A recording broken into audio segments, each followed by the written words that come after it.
तो Hezbollah chief Nasrallah के मारे जाने के बाद से ईरान, इराक समेत कई देश ऐसे हैं जो सख्ते में हैं, दहशत में हैं और बदला लेने की बात कह रहे हैं। वहीं दूसरी ओर अगर बात करें नेतन्याहू की, तो उनकी ओर से साफ साफ चेतावनी दी गई है कि जो भी इजराइल की ओर आंख उठा के देखेगा उसे ऐसे ही दफन कर दिया जाएगा, उसे ऐसे ही सबक सिखाया जाएगा। तो वही दूसरी ओर अमेरिका की ओर से बयान निकल के सामने आया कि ये लोगों के साथ न्याय है। तो वही दूसरी ओर अगर बात करें हम इसके अलावा अलग अलग हिस्सों की जो कि लेबनान में है या गायत्री या अलग अलग जो हिस्से हैं जहां पे बमबारी के बाद से पूरा का पूरा इलाका ही मलबे में तब्दील हो चुका है। बिल्कुल। तो वहीं मिडिल ईस्ट की बात करें तो वहां पर लगातार टेंशन देखने को मिल रही है। ईरान ने अब ओआईसी की बैठक बुला ली है।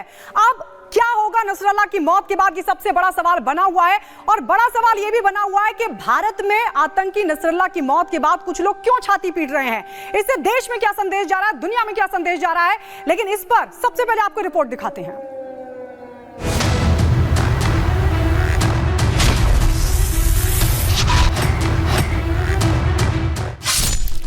सैयद हसन नसरल्लाह की मौत लिखने के बाद नेतन्याहू लेबनान के घर घर तक फैले हिजबुल्लाह की जड़ को काट रहे हैं। हर घर के किचन और गैराज को निशाना बनाया जा रहा है जहां हिजबुल्लाह ने अपने घातक रॉकेट छिपाए हुए हैं। बेरूत पर ताबड़तोड़ बम बरसाए जा रहे हैं। एयरपोर्ट से लेकर रिहायशी इलाके गोला और बारूद से दहल रहे हैं। हिजबुल्लाह को इतिहास बनाने के लिए अब लेबनान की सीमा पर इजरायली सैनिकों को तैनात कर दिया गया है। ऐसा इसलिए क्योंकि हिजबुल्लाह ने इजराइल के अटैक की बात कही है। הקם להורגך, השכם להורגו. מדינת ישראל חיסלה אתמול את רב המרצחים חסן נסראללה. סגרנו חשבון עם מי שאחראי לרצח אין ספור ישראלים. हमास के बाद इजराइल का यह हिजबुल्लाह पर करारा प्रहार है, जिससे ईरान में दहशत फैल गई कि कहीं अब खामनेई का नंबर तो नहीं। नेतन्याहू और इजरायली रक्षा मंत्री लगातार मीटिंग कर रहे हैं, आगे की रणनीति तैयार कर रहे हैं। यही वो बयान है जिससे ईरान के सुप्रीम लीडर खामनेई डरे हुए हैं, क्योंकि इजराइल तमाम ईरानी प्रॉक्सी के खात्मा करने की कसम खा चुका है।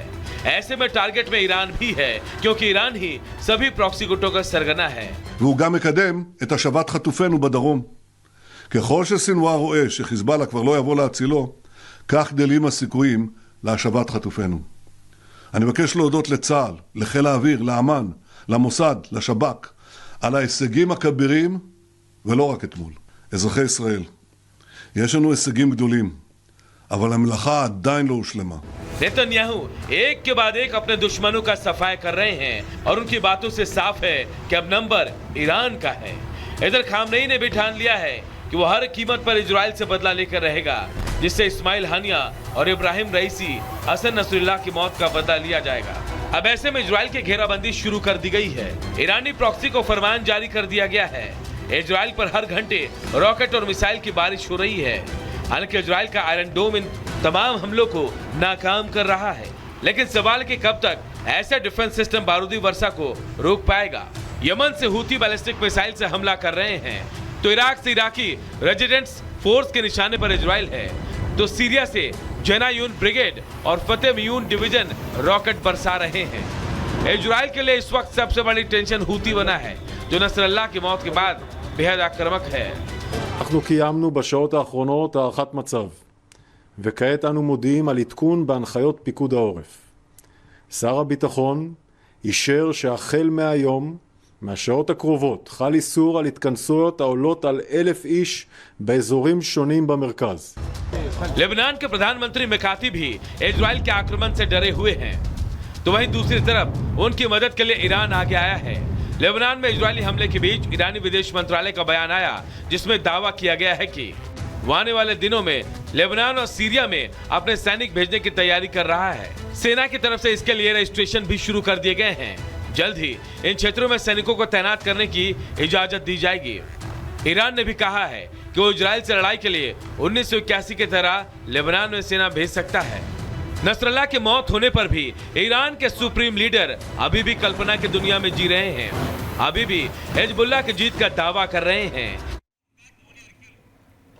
तो ये रिपोर्ट आपने देखी और तमाम खास मेहमान हमारे साथ जुड़ चुके हैं, क्योंकि सवाल बड़ा है कि नसरुल्लाह की मौत के बाद अब आगे क्या, क्योंकि मिडिल ईस्ट में टेंशन देखने को मिल रहा है। ईरान की तरफ से ओआईसी की बैठक बुला ली गई है। सवाल यह भी कि भारत में कुछ लोग क्यों छाती पीट रहे हैं, क्यों नसरुल्लाह के साथ खड़े हैं। दो खास मेहमान इस वक्त हमारे साथ जुड़ चुके हैं। Retired major general SP Sinha हमारे साथ हैं, इसके अलावा हमारे साथ कर्नल शैलेंद्र सिंह भी जुड़ चुके हैं। सबसे पहले कर्नल शैलेंद्र, आपके पास आते हुए, नसरुल्लाह की मौत के बाद अब आगे क्या?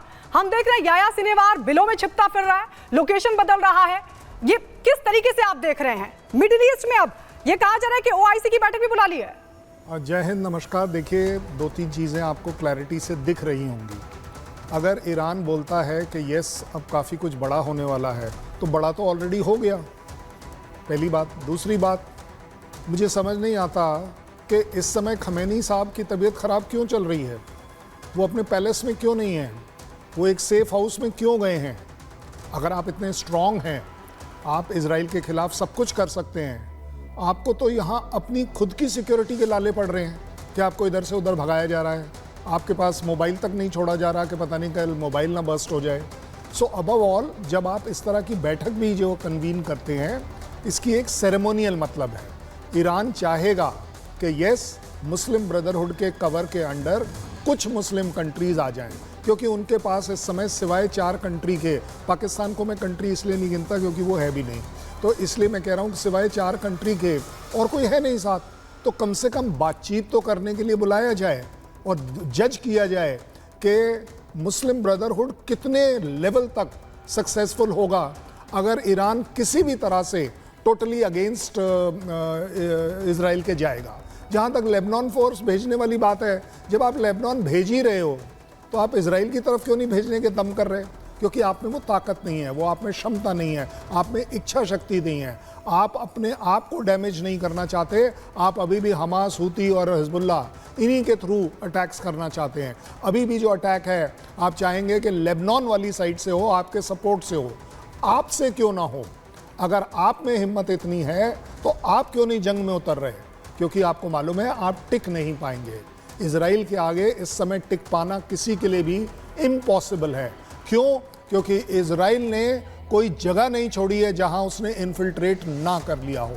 आज की तारीख में इजराइल के पास पिन पॉइंट इंफॉर्मेशन है कि कौन से लेबनान के घर में कौन सी मिसाइल अवेलेबल है, कहां पर उनके सब हेडक्वार्टर्स हैं, कहां से वो क्या कर सकते। और इसीलिए आप देख रहे हैं हर बार एक प्रीएम्प्टिव स्ट्राइक हो रही है।